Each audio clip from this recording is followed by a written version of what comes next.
Welcome, everyone. My name is Andres. I am with Marion Street Capital, and I'm going to be your moderator today for our HR Huddle, managing your workforce in an economic downturn. Marion Street Capital is an early stage company that helps early stage companies grow through really five service offerings: FinOps, DataOps, RevOps, HR Ops, and Special Ops. And we find this topic of managing your workforce in an economic downturn timely because of the trends that we've seen in the market in the past couple months. So I want to thank panelists, and I want to thank our guests for joining.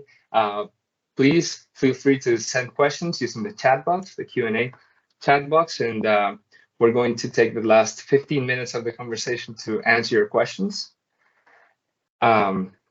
And this is the second out of many roundtables or huddles, how we call them at MSC, that we're going to have. So we welcome you to join the upcoming ones that we're planning on doing every quarter.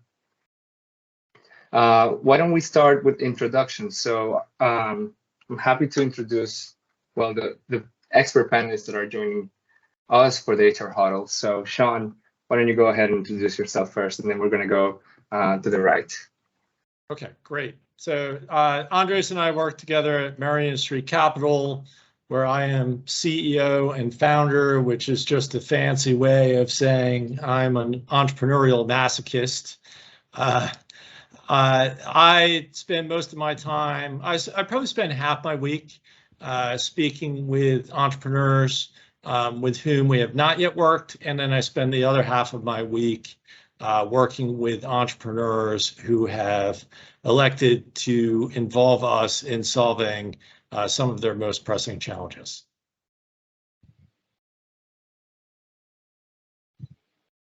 Thanks, Sean. And I'm Kevin Mays. Thanks for the opportunity to come and join this panel on this topic. As you can see, I'm the Director of Business Development at Peak Advisory Consulting, and Peak is a boutique consulting firm focused on really just people strategy, people development, and people just optimization to really maximize kind of like people investments and outcomes. And that's where I've spent my career, 20 plus years in this kind of people, human capital space, many of those years in consulting. Prior to joining Peak, I was at LinkedIn, where I was the head of their global transformation office, and then actually did a brief stint at Facebook, now Meta as well, where I was the head of workforce planning, so went kind of deep into that space as well. And again, just happy to share kind of my experience and thoughts for the panel that wants to know more about this crazy economy that we're in and how to navigate it.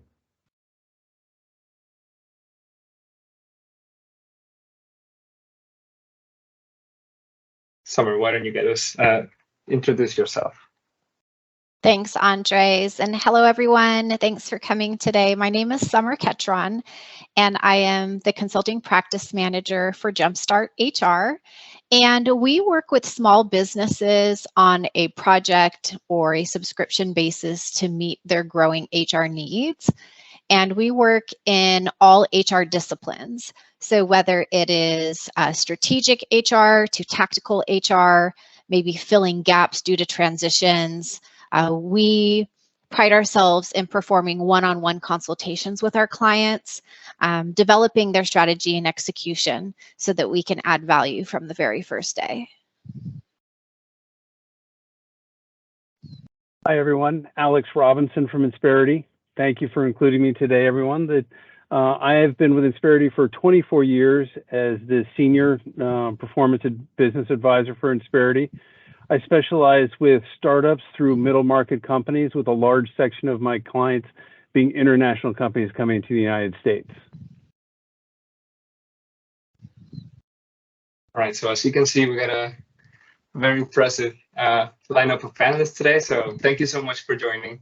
And why don't we get started with our first topic? So why don't you take a look at this graph and then tell us what's your first reaction from this chart? What does it inspire in you? And I'm happy to start with this one. So ultimately, I think what this is showing is, attrition rates based off of where companies are at in their kind of growth trajectory. And really the headline here is for, growth clients, they tend to have a higher attrition rate than maybe some of your more mature organizations. But also, I think what's interesting here is the motivators behind it, right? Oftentimes people think of, higher pay associated with motivation and retention, but I think the data here suggests that that may not absolutely be the case. And definitely interested in what the other panelists have to say, but don't really find it surprising for a couple of reasons. One is just in general, I think we've seen an uptick in attrition the last 12 months. This whole concept of, the Great Resignation. I don't think your early stage growth companies are immune to it, as people are just looking for the right company that has the right set of values and ways of working consistent with what they're looking for. And some of those factors, which I think we can spend quite a bit of time on today, are things like the company being mission driven, right? Believing in the product, the service, the solution, and the impact it has on society and people and the environment is much more important maybe now than it was in the past. A lot of people are growth driven, right? Do they feel like they're part of a company where they feel like they can grow, develop, and learn new skills? And do they have, a manager and leader that helps to kind of foster that growth? And then things like work-life balance, right? This is a big topic, especially in a post-pandemic world, is do employees feel like they can strike the right balance between work and life and have like the flexibility and autonomy to just kind of choose when and how work gets done as long as it gets done. And we do tend to see those to be really more of those motivators for retention and productivity, but also on the flip side can lead to attrition if not addressed appropriately. Sommer, what do you see? Well, when I first saw this slide, I had to do a little bit of checking of, kind of some of the data that I have access to working with our clients, because I will say that the figures did initially shock me. And while I can't say that I have unicorns by definition to compare to, I do have a segment of data to just reference. And when I took a look at some of the clients that we work with who pay higher than market, I am seeing exactly this, and some have as high as 36% turnover, which was quite staggering and concerning. Now, from the companies I looked at specific for this discussion, I do see that the attrition is related to a few key factors in which we are able to obtain through conducting detailed exit interviews, which I'm typically involved in myself personally or other members of our consulting team.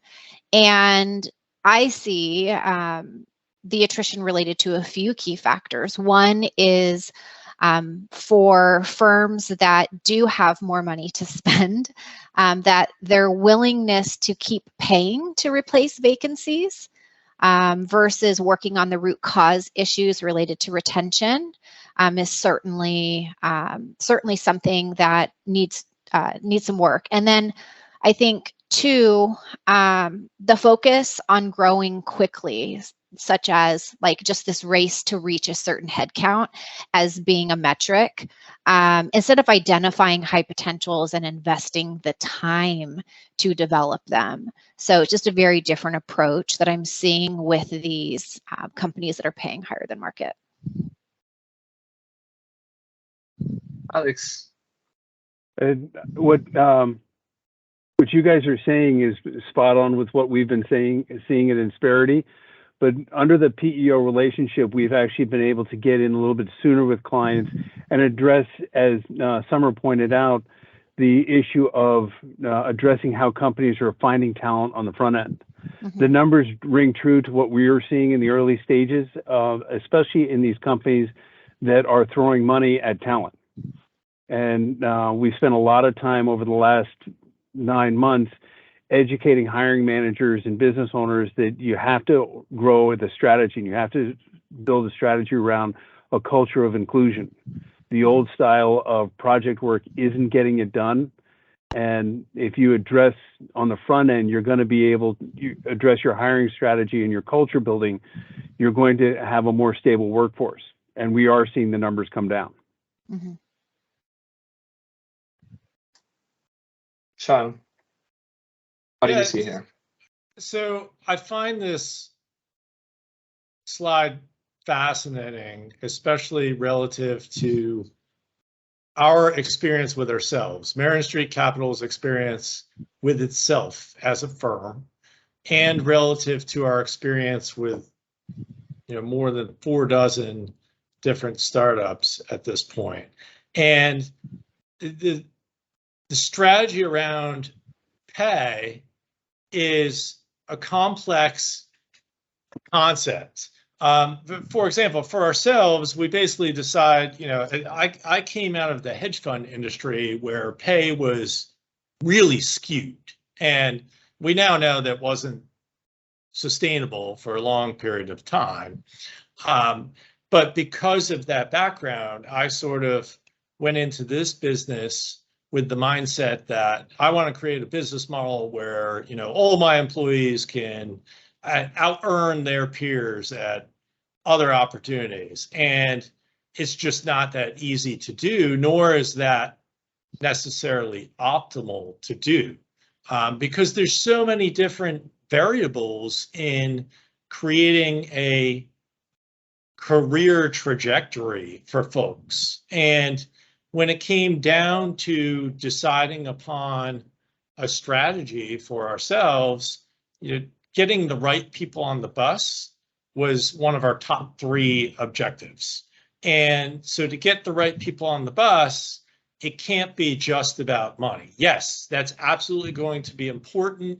And it's going to be a piece of the long-term puzzle. But does someone need to be at the top of their peer group year in and year out to be happy with their career path? Probably not. There are other considerations such as, opportunity to manage, such as quality of the work, opportunity to lead projects, opportunity to choose and reject certain types of projects, opportunities to choose client companies with whom they work, opportunities to kind of help shape strategic direction for the firm. The list goes on and on and on. So when I see this and I dovetail this with the tug of war that we've experienced between investors' expectations for growth at investor-backed companies versus the kind of quality of workforce that's really required to deliver that sort of growth, I see the tug of war playing out in these statistics where, as Sommer mentioned, companies can just chuck money at the problem to meet certain headcount metrics and provide the illusion of growth. But if you're really trying to build a sustainable, growing, market-dominating business, you're going to need the best talent that you can find, and that's going to be about much more than just money. So what are some strategies that growth stage companies can implement in today's labor environment to attract and retain the best employees? Sommer, why don't you get us started there? Thanks, Andres. I would say on the retention side, it's really all about evaluating what are the motivating factors to your team. It isn't a one size fits all. And that's where it is really important to have the honest conversations, to do the surveys, to do the state interviews, to figure out for those that are happy, what is it that the company is, what are they doing that's making them happy? And then within the budgets that each company has, finding ways to reward them with benefits, with those developmental opportunities. And we work quite a bit on this concept of caring for the whole person. I mean, if we were having these conversations even just a few years ago, I think everybody was focusing on the worker, right?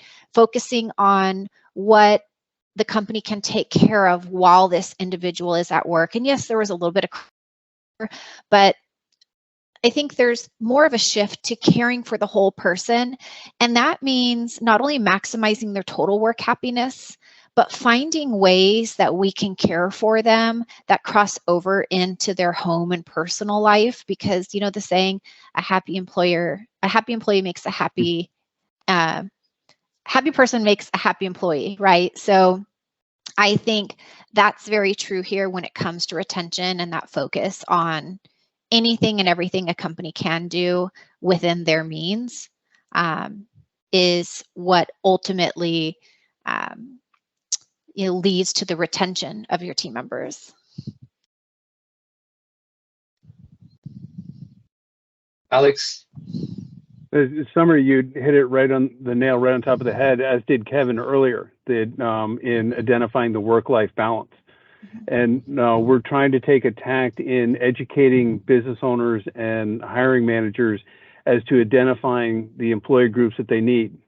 McKinsey came out with a great study at the end of last year identifying 6 different work groups, from your traditionalist employee to the do-it-yourselfers all the way up to the relaxers, and identifying how certain parts of your business will be supported by different personalities of employees, and then working to that end. But most importantly, identifying them coming into a culture of reward and open communication, making sure that you're not just tagging a job, getting very aggressive on the front end with career pathing and how that will relate to the success of project work and the growth of the individual within the group that they're working in, as well as the total company.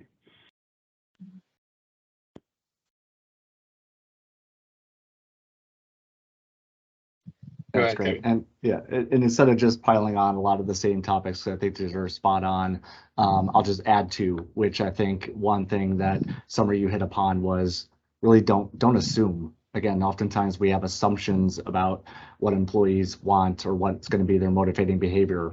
We at Peak, also a small company, did a survey. We actually just asked our folks, what are you most concerned about, or what is most important to you? And pay wasn't the biggest motivator. It was having balance, right? And that's something we really pride ourselves on as a company. And we're actually just wrapping kind of a pilot this summer of doing a 4-day work week, which is actually early results have indicated productivity is at least stayed the same, if not even increased with this type of schedule that we have now employed. So don't assume. The only other thing I would add too is we talked about reduction of attrition, and I think we kind of tiptoed around the word engagement, but it's about how do you have an engagement strategy for your employees to feel engaged and motivated.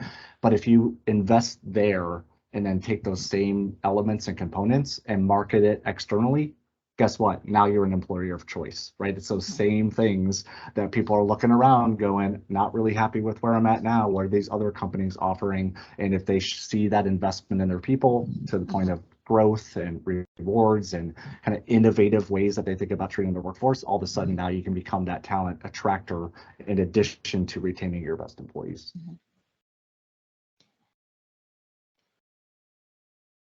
Sean, go ahead. I kind of feel like we spend a lot of time with our early stage companies front loading thoughts around critical hires. So, you know, for example, you're an AI, you're a company implementing AI in some fashion, and you need an AI engineer, or you know you're going to need to scale your AI engineering department. Good luck, right? I mean, every company wants AI engineers. So how are you going to do that? You've got to come up with a really unique value proposition around which you can go to market and attract these types of qualified people. And you're going to have to play with the equation. You know, number one, yes, you're definitely going to have to pay. These are expensive resources.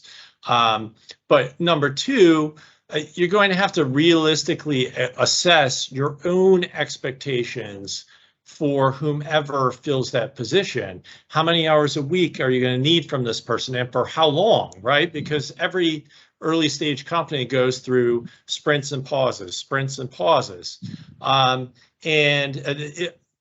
Are there leadership opportunities? should this be a contractor position as opposed to a full-time dedicated, long-term career trajectory type of resource? We encourage our senior executives at these early stage companies to really think about these things strategically and then draft, essentially a job rec around that. And for certain scarce resources, we're probably talking about using an external recruiting service to expedite the process. So you touched a little bit on this, Sean, already, but I want to hear the other panelists' perspectives on how can you implement strategies to mitigate attrition without sacrificing growth. It's the eternal balance that early stage companies are trying to find. How much should I invest in my workforce without really losing or growth opportunities for the company? Right. So my attitude is you mitigate attrition by finding pieces that fit your puzzle the best. If we'll go back to the AI engineer problem, right? If you go looking for a full-time resource, right, who you expect to work 80 hours a week for 3 years until your company can hit an exit, and you wind up getting, the first person that has availability who's willing to do, 80 hours a week for 1 or 2 quarters, but then, is looking at burnout after that, you're going to have attrition. So you've got to address the equation at the outset and figure out, okay, how do I find resources to fit the equation that I've drawn out? And, maybe you need a full-time person plus a contractor. Maybe you need 2 contractors. There are solutions, and not every founder is going to like every piece of the solution, but by being strategic and front-loading the effort, you can figure out a way to make it work. And Sean, you bring up a really good point that I just want to build on a little bit, because you're addressing half of the equation, and you've got this great asset that you're looking at. That if we look at the SHRM numbers, over 60% of turnover these days is for the direct manager. So while you're investing in a strategy to find the talent and bring them in, you have to be addressing the management and the communication and the growth and the style going forward, so that it is a team effort going forward. An island will disappear very quickly, but a team will hopefully stay stronger and be more productive. I love the idea of Kevin with the soliciting your team and getting the appreciation of the 4-day work week, but that comes with an honesty of working with the people that you are, trusting the people that you work with, and that I would be more productive if I had that extra day or half a day in my personal life. And what we're doing at Insperity is teaching managers how to be better managers, 1, and 2, how to communicate with that. And that comes with identifying who I want on the bus and how do I keep them.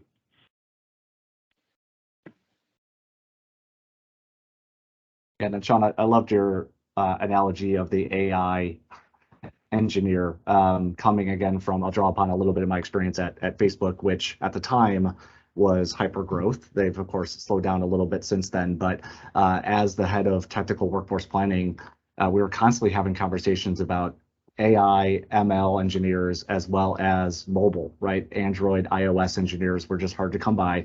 But light bulb comes on while we're sitting in this engineering leadership team meeting and going, well, how long would it take us to find a systems generalist, right? Just a generalist engineer and upskill them, train them on the specialty that we needed. 3-6 months. Well, how long has it taken us to acquire talent externally? It's taken us 9-12 months. Well, ding, ding, ding, ding. There you go. There's our solution, right? And all of a sudden there was a big investment in this more extended onboarding experience and mentoring programs specifically to take these generalists and turn them into specialists. So I think there's just some real tactical things that I think growing companies can do to, again, address this talent marketplace. And the second piece I'll hit, certainly a little bit self-serving for us on the panelists, because of course we provide these services, but quite honestly, it is about when you're a small business and you're trying to grow, focus on the business, right? Focus on the product, focus on the service, focus on what you're trying to deliver. A lot of these things related to not just people's strategy, but like the tactical elements of just execution. I think we can all nod our head. They are labor intensive, they're burdensome. Look for the right partners that can help you deliver. That's what we're here for. That's what we specialize in, so that you as the business leader can actually focus on other critical elements.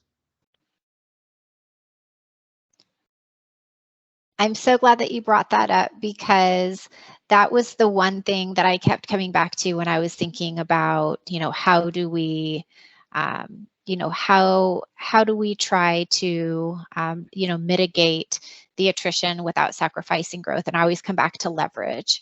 Leverage is one of the best ways to ensure that your team can stay focused on the items that they need to stay focused on, and reaching outside your current team to gather those resources and have a separate team of experts accessible to you to do all of the heavy lifting.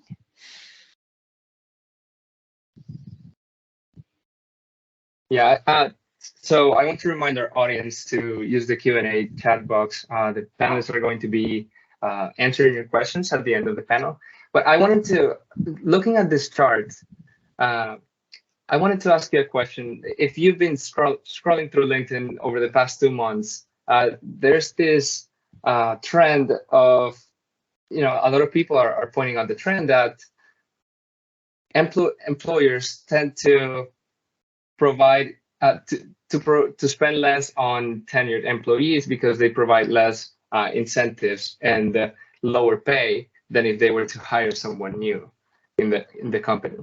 What's your strategy to how do you address this? How do you educate companies on addressing this specific challenge that many employees of companies are aware of? So if I stay in this company, I will get paid this much. If I go here, my salary is going to increase much more. Kevin, why don't you get us started there?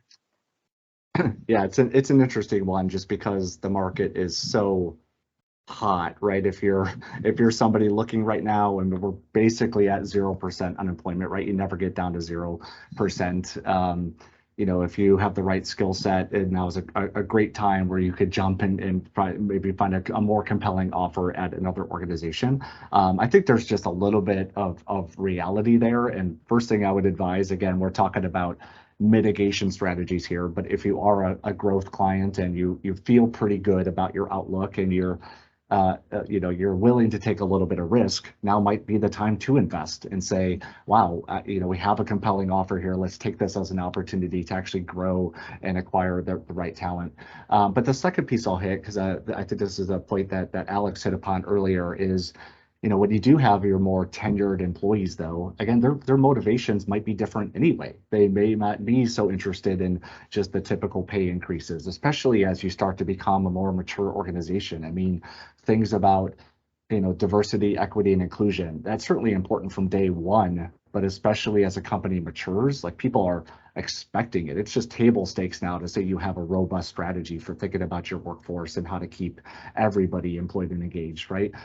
Thinking about benefits, we talked about some of them, but what we're seeing now is a real focus on like mental health benefits, right? People are navigating this crazy new way of working and really need this so that they can continue to thrive as an employee and frankly as a person. So those are other ways, though, I think companies can combat this for their existing employees. Again, is back to that earlier slide, it's not always about money anyway. It's about those other benefits and services you can provide as an organization to keep them motivated and engaged. Sean, what What do you think about that statement? Growth, early stage growth companies are very special animals. So, the idea of like the big company, 3% raises each year, that just doesn't make a lot of sense to me. Most folks that join early stage companies sort of get it in that, your opportunity to build personal wealth is by supporting the company, supporting its mission, identifying creative ways to compete within your industry, and earning an equity stake in the company prior to some sort of liquidity event down the road. So, look, we encourage our client companies to evaluate pay for each of their folks on at least an annual basis and know how they're paying relative to the marketplace. But there should be a strategy there. For example, for ourselves, we kind of decided we're going to ballpark our own pay, mine included, at median pay for companies of similar size and nature. And the levers that we can pull for folks are, equity ownership. We can pay bonuses in the form of either cash or vacation. We've tweaked our vacation policy to be more competitive than what we believe the rest of the industry is currently doing. And part of that aligns with our philosophy of, look, we want to be agile, we want to run lean, we want to run fast. So we should be capable of sprinting for 12 weeks and resting for 1 week each during each quarter.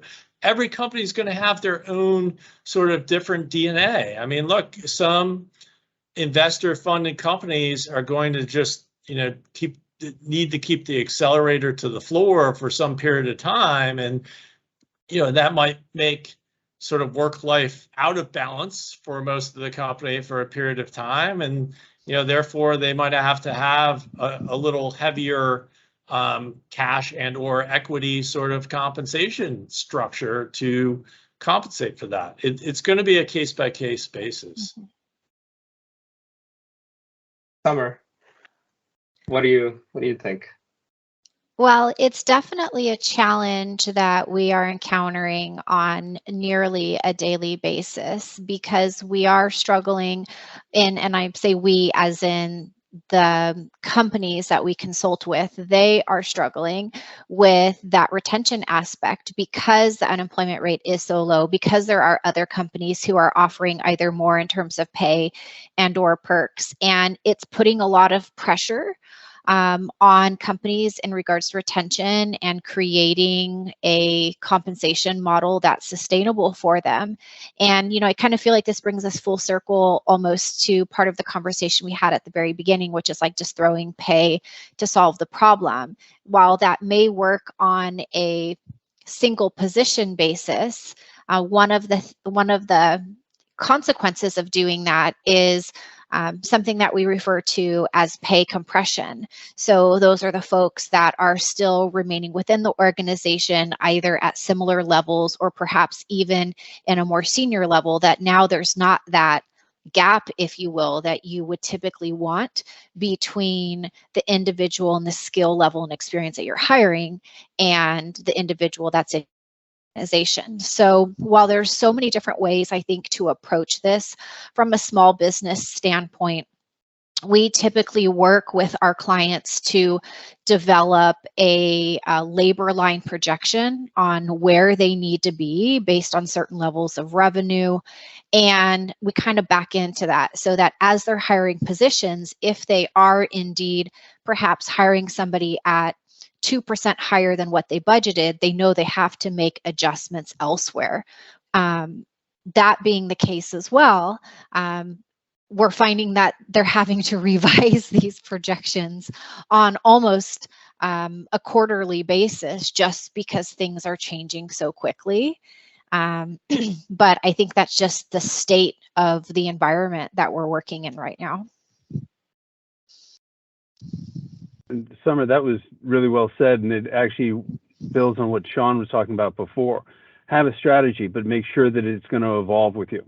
Mm-hmm. And with a workforce that is definitely voting with their feet, Mm-hmm. if you can keep them engaged with two-way communication, where are we today? How are we going to get there? What is the best community effort to get us there? You will be able to manage your turnover quite quickly. Mm-hmm. I wish there was an easy button for that one, but unfortunately there's not. There's not. So I want to shift a little bit of the focus, or to the current hiring environment. So a second straight quarter of negative GDP growth comes alongside major tech companies such as Coinbase and others announcing hiring freezes and layoffs.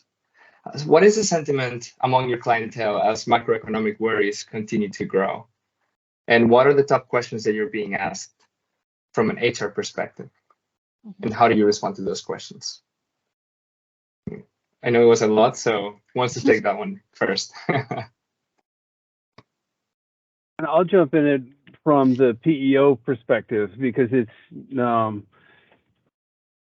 one of the things that's unique to Insperity is that we actually, when working with the census of employees, we'll actually forecast the employee burdens for the next 12 months. Mm-hmm. And this is the time of year when companies are taking a hard look at what they did in budgeting for 22 as well as for 23. And there's a large amount of companies coming back to us saying, you know, my budgets were off by 5, 10, God forbid, 15%. You know, how can I be more prepared for what is the unknown of next year? And what are my strategies? It's an interesting conversation that is really just starting at this point. I'd love to hear what the panel's doing as people are coming out and going, oh my God, what is the future going to have next year? Mm-hmm. Well, I think you've set that up for me to say that my response is, I wish I had a crystal ball. I would be super rich if I did. I don't. And so as companies are already preparing for this downturn, I'd say what I'm seeing are reflections on what transpired during COVID and taking that as lessons learned. And they're starting to make revisions to their hiring plans now and through the end of the year. So if they had projections to hire a certain number of positions by the end of the year, they're already starting to slow those down just as a precautionary measure. But something that's really interesting that I'm seeing is, you know, we've spoke so much already about salaries. And while companies are revising their hiring plans, I'm actually seeing that salaries and the inflationary struggles continue to be a topic of discussion that we're being asked a lot about because of the retention concerns and the cost that we just saw in the chart prior. And so, you know, companies that we work with are still focused on keeping wage increases. And, you know, we're looking at an average of around 4% still intact. And we really encourage companies to find alternative ways to cut costs before layoffs because you're still going to need people to do the work. It will be difficult when it's time to restaff. And if you have to do layoffs, your team's productivity as well as their morale is going to suffer. And like you're still going to need people to do the work. Yeah, and a few of us were joking just as we got on the topic of the call, because we're all kind of like, the economy itself doesn't seem to know what it wants to do. There's some indicators that it's, you know, we're in a recession, are we not? You know, there's figures all over the place. And Josh Burson, who's a real thought leader in this space, actually posted something to LinkedIn earlier today about, you know, the confusing job market and how CEOs and CHROs are also kind of baffled on what to do. I encourage everybody to read it. It was really interesting. But just to hit that point that Sommer was hitting, you know, now is the time. Our advice to organizations, like layoffs and restructuring should be your last resort, right? If you've gotten to that point, ideally you could have done something much earlier to never get to that point. But that being said, plan for that, right? It is about Sean, you hit about critical roles, right? Are you really just hiring for the most critical roles? Are you sourcing the right talent in creative ways, right? Do you really need full-time employees, or is now the time to think about different outsourcing or contracting options that do carry a little bit less risk, if you do have to make some tougher decisions? Because Sommer, you hit the nail on the head. I mean, the brand tarnishment and just employee morale issues that come with restructuring and layoffs can take years, decades to recover from, quite honestly, for organizations that have to make those. So it sometimes happens, right? And we're here to help companies advise and kind of work through, if you do push comes to shove and you have to look at layoffs or restructuring, but that really should be a last resort. Now, again, is the time to think about other scenarios. Mm-hmm. I agree with the assessment that, layoffs and restructuring should be, toward the bottom, if not at the bottom of the priority scale. And we have gone through this exercise with at least one of our clients. And we've helped others sort of avoid that by implementing creative solutions like involuntary unpaid vacation. Some people might call them sabbaticals. But then at a firm that is going to need to go through a downsizing or a right sizing or restructuring, however you want to label it, we tend to encourage those companies to build a process that involves both quantitative and qualitative aspects to measuring or gauging workforce productivity. Because if you're going to call folks, you should, as the other panelists have pointed out, assume that it's going to be difficult, expensive and time-consuming to replace those resources when it's time to do so. So you want to give up as little as possible when you right-size your workforce, and by building a way to gauge productivity, you can, mitigate the pain associated with losing resources. And, if you're a founder in one of those situations, hopefully go to sleep at night believing that your organization just got stronger, so that when things do resume a more favorable trajectory, you're adding to an even stronger core than what you had before.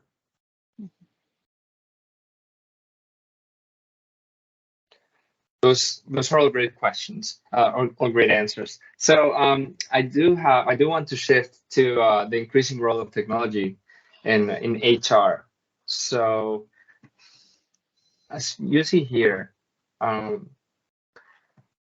so according to a survey from PwC earlier this year, investment in HR technology results in several measurable benefits, including increased engagement, cost savings, and improved productivity. So this one's for Sommer, Kevin, and Alex. Sean, I have a separate question for you. How has the growth of HR technology like Rippling, Workday, and others impacted your clients? And what are the key benefits and drawbacks of investing in HR technology from your view? Go ahead, Sommer, you start. Oh, thanks. Well, I would say there's been a lot of developments in this space. We work primarily with small businesses, and we handle quite a few implementations and are able to witness firsthand the return on the investment within these organizations. And I would say just a few years ago, some of the tools for HR information systems, payroll, benefits management, or applicant tracking systems, they typically came with a pretty hefty price tag that for small businesses were out of reach.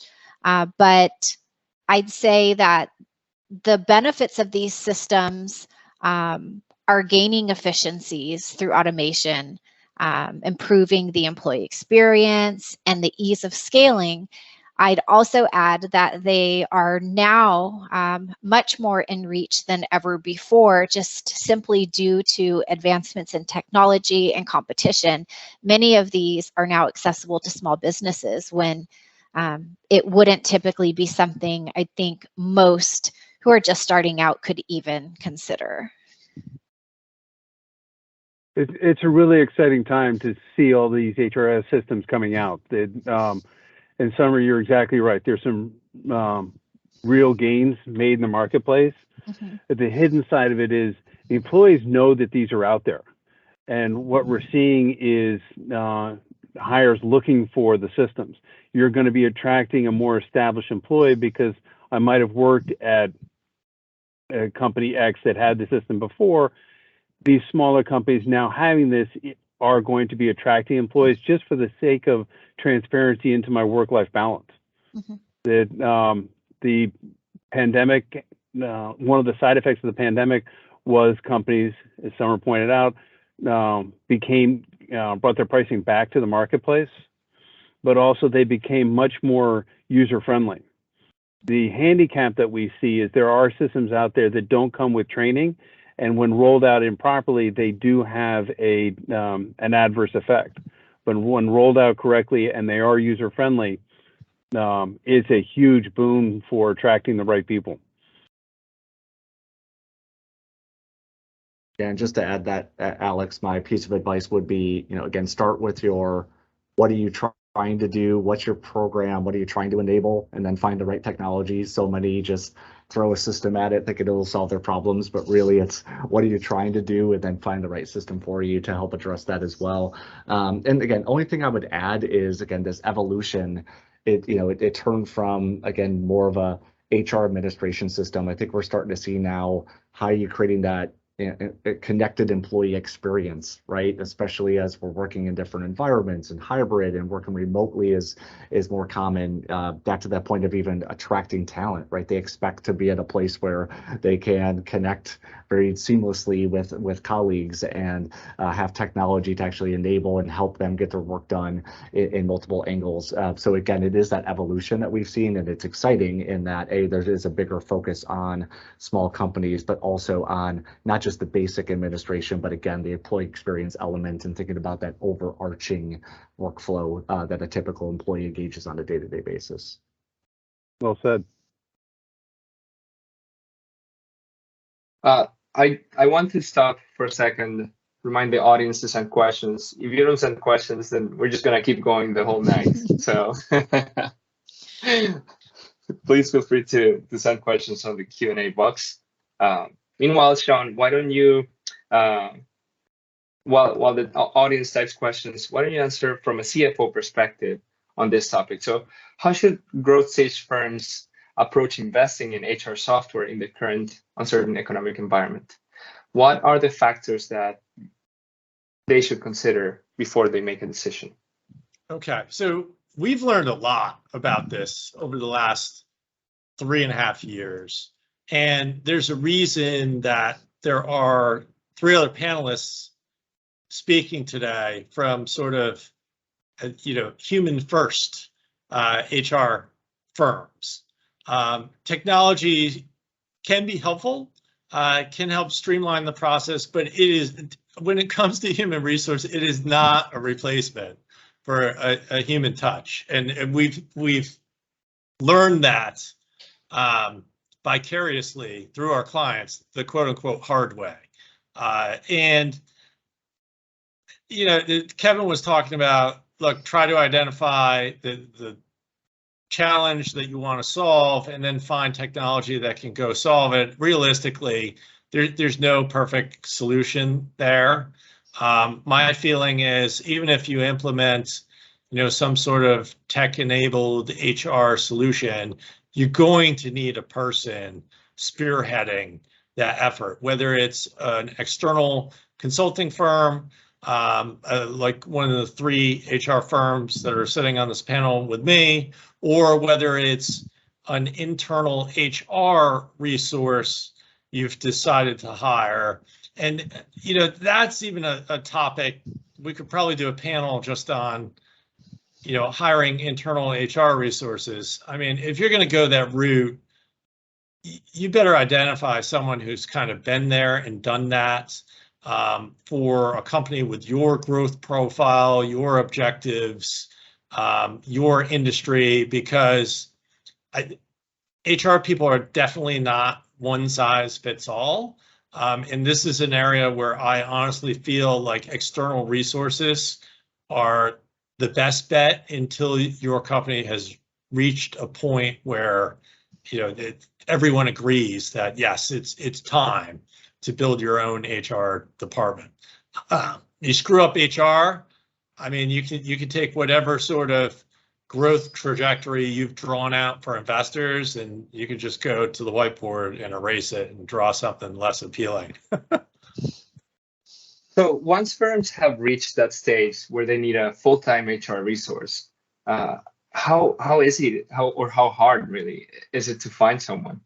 How should they start even finding the right fit for that position? I'm curious what the other panelists have to. I'm sure each of you have gone through this, right? Where some of your clients have reached the point where yes, it's time to go internal, and we've dealt with that with functions other than HR, where we're sort of replacing ourselves. Mm-hmm. And I think Sommer talked about the unicorn earlier. It's trying to find the unicorn at that stage oftentimes, right? Because you need somebody who is ideally a strategic people person, right? They can help you think about some of these more complex strategies, but at the same time, be able to roll up their sleeves and execute. That's sometimes hard to find across multiple positions, certainly, but you can apply that to HR as well. And that's, again, I know this is, a little bit of a self-serving concept, but that's why companies like us exist, right? We're your CHRO as a team, right? We have our really seasoned strategic advisors that can help you with those really complex situations. We have the mid-level folks that can be that high-touch employee experience side, and then we have the leverage, right, to just be able to help with more of the tactical execution. And that's why we exist, right? Because those unicorns are hard to find. Oftentimes, it doesn't mean, again, that you can completely get rid of it. Maybe you need somebody still, within the organization that can help and support and drive. But ideally, those are just our partners that we can really work with to execute.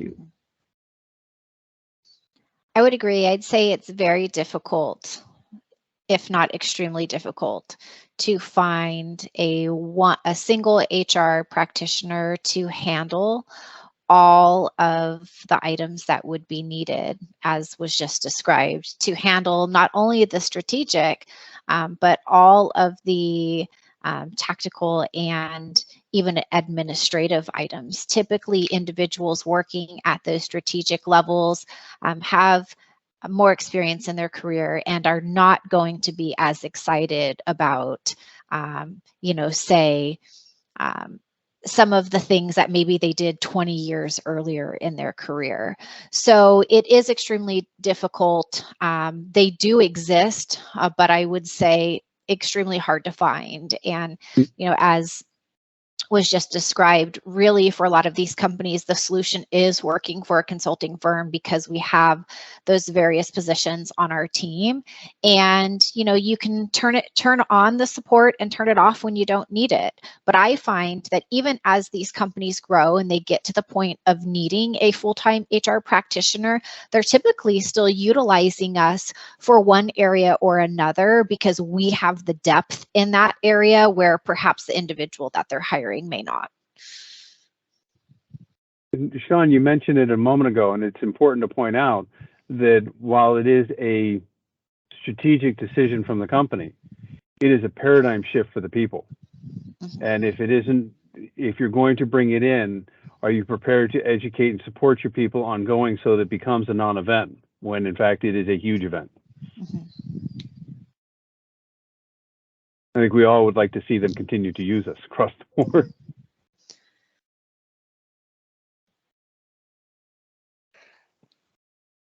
Great, thanks so much for your responses. The audience hasn't sent questions in yet, so I do want to ask concluding thoughts from each of you on about this. What's one key takeaway that you would like the audience to take with them from today's discussion? I'll pass on one that is a big talk from Insperity on the internal and the client support side. It's advising clients to discover your empathy gene. It's the big talk around here because it's what people are looking for.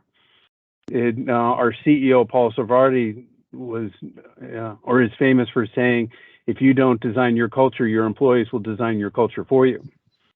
But those are our two thoughts, and I'll leave you with the discover your empathy gene. I like that one. It resonates. I really like that one, and I appreciate you sharing because I haven't heard it before, but I do think that it's all part of an underlying theme that we are focusing on with our clients, and I think clients are asking for help in focusing on, and that brings me back to the concept of taking care of the whole person, not just your worker. I think that companies that are intentional about focusing on that whole person and making decisions for their people as opposed to just their business are going to be the ones that are going to have better retention. I think they will have more success in their recruiting efforts. And at the end of the day, regardless of what happens with the economy, those who take care of their teams will ultimately win. Gosh, really well said. What do I add to that? This concept of quiet quitting, it has been circulating quite a bit recently. And I think we just all want to shift that paradigm to a degree. And it all does tie back into, again, how are we just motivating and engaging our workforce so that they don't feel like, just doing the bare minimum is the right way to go as we're thinking about, again, engaging in companies that are looking to thrive and grow. And the only other thing is, I think this topic was about considerations during an economic downturn, but I think my panelists would agree. I think these are the types of things that organizations should be focused on regardless of where the economy is, right? This is about engagement, which means productivity. Productivity means better bottom line, right? So ultimately, think about these things as a way to just continue to motivate and inspire your workforce so that you can really pull out of them what you're looking for, which is the maximum amount of productivity. Sean, before your concluding thought, we have a question. So how does a company take care of their teams when their money is drying up? It goes back to our earlier point in discussion of balancing, capital and taking care of your team. Who wants to take that one? I'll take that one, and I know we're somewhat short on time, so I'll try to keep it concise, but we face this challenge on a regular basis with small businesses who may be hiring their first 1 or 2 employees, and so we find solutions such as the flexible work arrangements, creating a paid time off policy that might be more generous than others, but also has some guardrails so that the cost related to it is minimized. But at the end of the day, it's we talk about these levers that can be pulled, and I think it's finding those that are no cost or low cost and sometimes surprising to folks. There's actually quite a few, and so if you don't know them yourselves, there's plenty of consulting firms out there, such as those that we represent here today, that have walked this path and this challenge. That certainly can help figure out, which one fits just right for your team.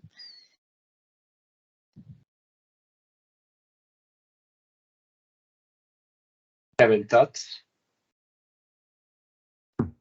I was just going to give it the little thumbs up since we're short on time. 100% agree. I mean, again, this is where the innovation and creativity comes in. Again, understand what your employees really want and desire, and oftentimes there's not really a monetary cost associated with those. It might mean time, it might mean some effort, but oftentimes it's just that attention that they need, that feeling of belonging, that feeling of caring, that goes a long way. Mm-hmm.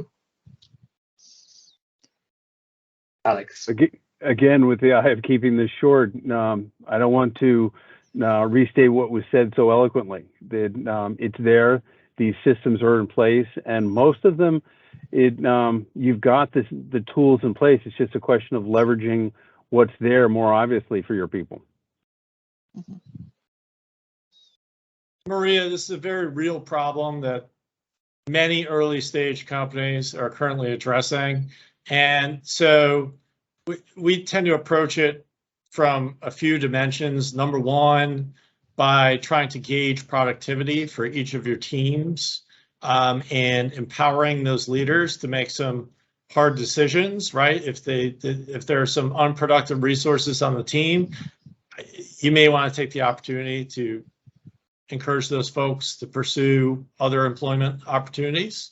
And for the folks that you want to keep, I'm a huge believer in transparency. But building a company is a really, really difficult thing to do, and you need everyone pulling on the oars at the same time. So be honest. Hey, this is our liquidity position. Here's how we're thinking about it.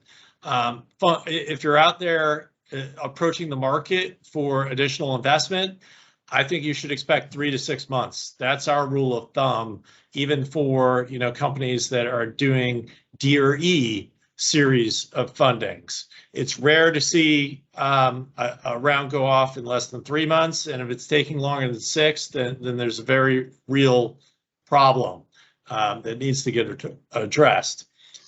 So the other place you can find money is from customers, and so you need to take a hard look at the sales cycles at your typical customer and be honest with the parts of your workforce that are not directly involved in sales. Like, hey, it's 3 to 6 months for us to raise capital from investors.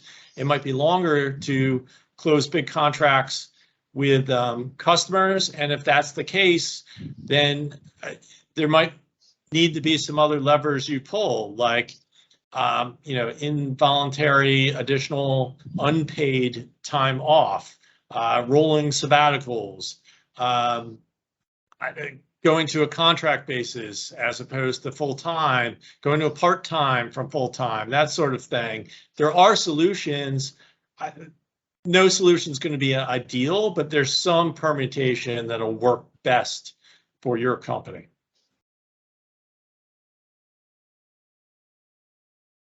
Well, since we're short in time, any other concluding thoughts before we wrap it up? All right, wonderful. I want to thank the panelists for the time, for sharing your expertise with the audience. And I want to invite the audience to stay connected with Marion Street Capital, with Jumpstart, with Peak, with Insperity. Marion Street Capital, as I said at the beginning of the roundtable, we are going to be hosting other huddles in the upcoming quarters. So stay tuned, and we will send you invites and email outreach. I want to thank you all for today, and feel free to reach out if you have any questions.